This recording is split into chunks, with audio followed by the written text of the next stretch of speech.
Imagine this. You are 2 years old. You do not understand what is happening, but you feel it. Your father, an Italian immigrant who came to Los Angeles looking for a better life, is gone. Your mother, a Greek immigrant who crossed an ocean for the same dream, is sitting at the kitchen table trying to figure out how to feed two boys on nothing. But she cannot do it. The numbers do not add up. So she makes the hardest decision a mother can make. She sends you and your older brother to a foster home in East Los Angeles. Not forever. Just during the week. You come home on weekends. But you are 2 years old. You do not understand weekdays and weekends. All you understand is that your mother is not there when you wake up. That is how life begins for a boy born on April 13, 1944, in the Echo Park neighborhood of Los Angeles, California. John Paul DeJoria. A name that sounds like it belongs to a war hero. But there is no hero's welcome here. No silver spoon. No safety net. No father at the dinner table. Just a foster home with metal cots. A missing father who vanished before the boy could even form a memory of his face. And a mother who loved him more than anything in the world but could not afford to prove it. By the time you are 9, you are back with your mother. And the first thing you do is go to work. You and your brother sell Christmas cards, door to door. You sell newspapers on street corners before school. You are 9 years old and you are already learning the most important skill in business. How to knock on a stranger's door, look them in the eye, and convince them to give you their money. As a teenager, you drift. The streets of East LA pull you in. You join a gang. Not because you are a bad kid, but because when nobody is watching you, you look for a family wherever you can find one. And then one day your maths teacher at John Marshall High School looks you dead in the face and says the 6 words that will rewire your entire brain. You will never succeed at anything. Most people would have believed him. Most people would have let that sentence become the ceiling of their life. This kid used it as a launch pad. He graduated high school in 1962, joined the Navy, served 2 years aboard the USS Hornet, and walked back into civilian life with one burning thought inside his chest. I will prove every single one of you wrong. His name is John Paul DeJoria, and he had 86,400 seconds every day to turn a foster home kid into a billionaire. This is 86,400 stories. Episode 21, The $700 Empire. After the Navy, John Paul DeJoria did not walk into a corner office. He walked into a series of the worst jobs you can imagine. He was a janitor. He mopped floors and cleaned toilets in buildings where men in expensive suits walked past him like he was part of the furniture, invisible. He sold encyclopedias door to door, those massive heavy books that weighed more than hope, in neighborhoods where people slammed the door in his face 30, 40, 50 times a day. He sold insurance to people who did not want it. He pumped gas at stations where nobody looked him in the eye. He did whatever it took to keep a roof over his head and food in his stomach. Every job taught him something. The janitor job taught him that no work is beneath you. The encyclopedia job taught him that rejection is just a numbers game. Knock on enough doors and someone says yes. The insurance job taught him how to read people and find the need behind the no. And then in 1966, when he was 22 years old, his wife walked out. She left him alone with their 2-year-old son, John Paul Jr. No warning, no explanation. She took the car and disappeared. John Paul DeJoria was now a single father. 22 years old, no car, no savings, no family to call. He was homeless. For the first time. He was too proud to go back to his mother. So a friend from a biker gang took him in. The bikers became his family, rough, tattooed men who most people crossed the street to avoid. But they fed his son, they gave him a roof, and they never asked for anything in return. Eventually, he clawed his way back. He found a job at Redken Laboratories, a hair care company, as an entry-level salesman. And for the first time in his life, something clicked. He was good at this. Really good. He understood shampoo and conditioner, the way an engineer understands steel. He learned the science, the formulas, the margins. He learned what salon owners wanted and what their clients needed. He worked at Redken for 5 years, climbed the ranks, became one of their best salesmen, and then they fired him. Just like that. 5 years of loyalty wiped out in a single conversation. He disagreed with management over business policies, and they showed him the door. It was 1980. He was 36 years old, fired, broke, and for the second time in his life, John Paul DeJoria was homeless. This time, he was living in his car, a beat-up old vehicle parked on the streets of Los Angeles. His entire life fit inside that car. That was the trap, and it was full to the brim and about to overflow.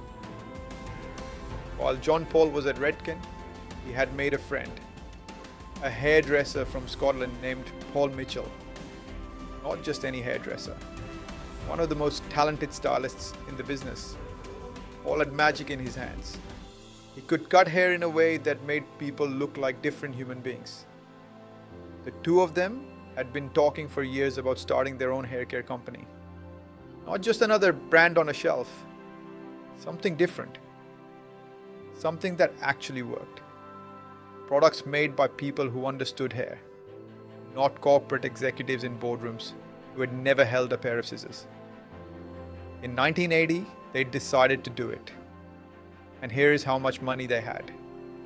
$700. That is it. $700 total.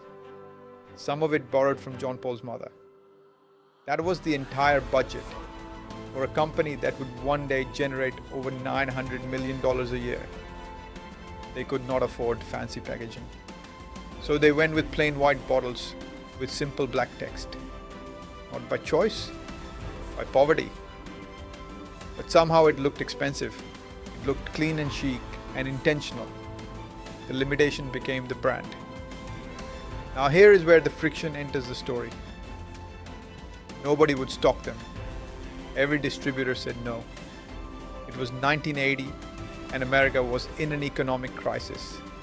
Inflation at 12%, interest rates above 18%. Starting a luxury hair care brand during a recession was like opening an umbrella shop in the desert. John Paul did not care. He grabbed a box of shampoo, put it under his arm, and walked into every salon in Los Angeles. He knocked on doors. He begged for 5 minutes. He gave free samples. Most salon owners saw a broke man with long hair selling shampoo from the boot of his car. They said no. They said get out. They said come back never. But he kept going. Every single day. Door after door after door. Because his entire life had been preparation for this exact moment. Every Christmas card he sold at age 9. Every encyclopedia he carried through East LA. Every insurance policy he pitched to people who did not want one. All of it was training for this. And slowly, painfully slowly, salons started saying yes. Stylists tried the product and could not believe how good it was. Their clients noticed the difference. Word spread from chair to chair, salon to salon, city to city. After 2 brutal years of barely surviving, John Paul Mitchell's systems started to take off. They were not just surviving, they were growing. The man who was living in his car was mastering the hustle. By the mid-1980s, Paul Mitchell hair products were in salons across America. The brand was becoming a cult favorite. Stylists swore by it. The simple black and white packaging had become iconic. Proof that sometimes what you cannot afford becomes the very thing that makes you unforgettable. But in 1989, tragedy hit. Paul Mitchell, John Paul's partner, his friend, the the man whose name was on every bottle, was diagnosed with pancreatic cancer. He fought it hard, but the cancer was faster. Paul Mitchell died in 1989. He was just 45 years old. John Paul DeJoria was alone again, the same way he had been alone at 2 years old in that foster home, the same way he had been alone at 22 when his wife walked out, the same way he had been alone in that car on the streets of LA. But this time he did not crumble. He did not sell the company. He did not hand it off to someone else and walk away. He kept Paul's name on every single bottle. He kept his friend's legacy alive. And he built the company bigger than either of them had ever dreamed. That same year, 1989, while still grieving, John Paul did something that was the definition of the ultimate flex. He co-founded a second company with a man named Martin Crowley, a tequila brand called Patrón. At the time, tequila was a cheap drink, a shot you took at a bad party and regretted before sunrise.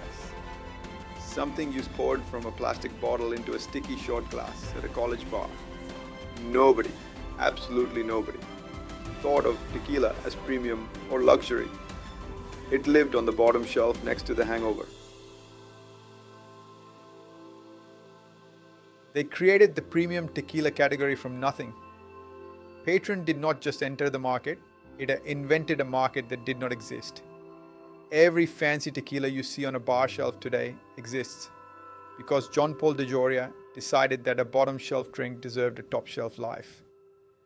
In 2018, Bacardi bought Patrón for $5.1 billion. $5.1 billion. Let that number sit with you for a moment and really breathe. For a tequila brand, started by a man who was homeless twice and launched his first company with $700 borrowed from his mother. Today, John Paul DeJoria's net worth sits at over $3 billion. John Paul Mitchell Systems generates over $900 million a year in revenue and has never taken outside investment. Not a single dollar from a bank. Not a single share sold to a venture capitalist. He built it door to door, bottle by bottle, salon by salon. He was a founding partner of House of Blues. He owns interest in solar energy, diamonds, boats, and natural gas. He has traveled to sub-Saharan Africa with Nelson Mandela to feed orphan children through Food for Africa. His company was the first professional hair care brand to take a stand against animal testing. He signed the Giving Pledge, promising to donate at least half of his wealth to charity. And his motto, the 6 words that define everything he has built, is this: success unshared is failure. That is the ultimate flex. He did not just build wealth, he built meaning. He built a life where the money serves the mission, not the other way around. So now I have to ask you the question: what is your excuse? John Paul DeJoria was abandoned by his father at 2, sent to a foster home before he could tie his own shoes. Joined a street gang because the streets were the only family offering membership, was told by his own teacher that he would never amount to anything. His wife left him with a 2-year-old baby and no car. He was homeless twice, once on a biker's floor with his infant son, once in his car on the back streets of Los Angeles with shampoo bottles in the back seat. And he turned $700 into an empire worth billions. The friction you are feeling right now, the rejection, the empty bank account, the people telling you that your idea is stupid, the voice in your own head whispering that maybe they are right. That is not the end of the story. That is the first chapter. The messy, painful, beautiful first chapter that every great story needs. He did all of it inside the same 86,400 seconds you and I wake up with every single morning. No extra time, no cheat codes, just the decision to keep knocking on doors when every door kept slamming shut. Take the pain of the trap and let it overflow into action. mastered the hustle so well that nobody can replicate what you have created. And fight for the flex, the version of your life where success is shared, not hoarded. The pen is in your hands, and possibility has no postcode. See you in the next account.